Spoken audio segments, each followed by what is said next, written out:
Сәлем достар, бүгін біз сіздермен бұрын соңды жеп көрмеген өте нәзік, жұмсақ, бір жасағаннан шығатын банановый десерт дайындайтын боламыз. Видеоны соңына дейін қарап, каналға тіркеліп кетіңіздер. Ең алдымен бізге бір банан қажет болады. Бір бананды осылай турап, ортасын тесіп, және де 150 грамм Қазақстан шоколадты ертіп, ортасына құйып шығатын боламыз.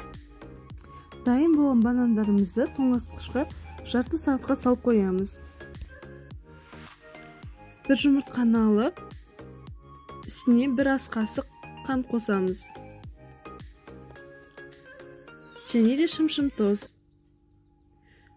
Жақсылап екеуін венчикпен араластырып, 100 грамм сүт қоямыз.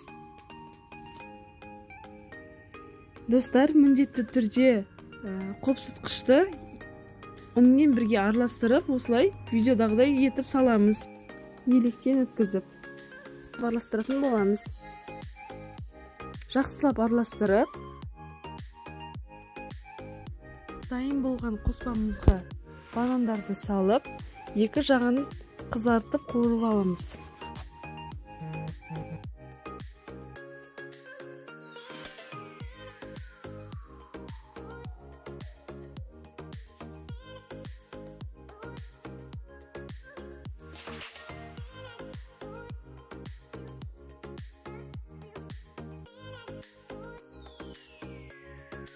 Ас болсын достар.